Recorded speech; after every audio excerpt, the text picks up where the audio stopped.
நடிகர் விஜய்க்கு பார்த்தீங்க அப்படின்னா ஒய் பாதுகாப்பு கொடுத்துருக்காங்க. ஒய் பாதுகாப்புனா என்னன்னு சொல்லி பார்த்தீங்கன்னா, இந்தியாவில் ரொம்ப பிரபலமாக இருக்க நடிகர்கள், பெரிய பிஸ்னஸ்மேன்கள், அதுக்கப்புறமா பார்த்தீங்கன்னா விவிஐபிஸ், இந்த மாதிரியான நபர்கள் வந்து தங்களுடைய உயிருக்கு பாதுகாப்பு இல்லை, பாதுகாப்பு வேணும் அப்படின்னு சொல்லி அப்ளை பண்ணோம்னா, மத்திய உள்துறை அமைச்சகம் வந்து ஒய், இஜெட்டு, ஒய் ப்ளஸ் அந்த மாதிரி நிறைய கேட்டகரி இருக்குது. ஆல்ரெடி அண்ணாமலைக்கு இஜெட் பாதுகாப்பு கொடுத்துருப்பாங்க. அந்த மாதிரி வந்து விஜய் அவர்களுக்கு ஒய் பாதுகாப்பு கொடுத்துருக்காங்க. இதில் பார்த்தீங்கன்னா சிஆர்பிஎஃப் ஆயுதம் தாங்கிய ஒரு 2 பேர், மிச்ச பாதுகாப்புக்குன்னு சொல்லி ஒரு 12 பேர் வந்து விஜய் சார் கூட வந்து இருக்க போகிறோம். என்ன ஒன்றுன்னு பார்த்தீங்கன்னா, உள்துறை அமைச்சர் யாருன்னு பார்த்தீங்கன்னா அமித்ஷா.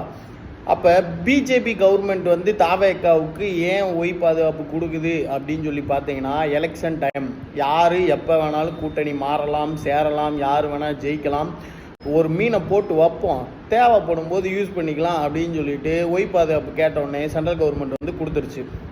ரெண்டாவது, உண்மையாகவே விஜயோட உயிருக்கு பாதுகாப்பற்ற சூழ்நிலை நிலவுதா அப்படின்னு சொல்லி பார்த்தீங்கன்னா, நாளுக்கு நாள் நிறைய ட்விஸ்ட்டுகள் டிவிகேலேருந்து வந்துக்கிட்டு இருக்கு.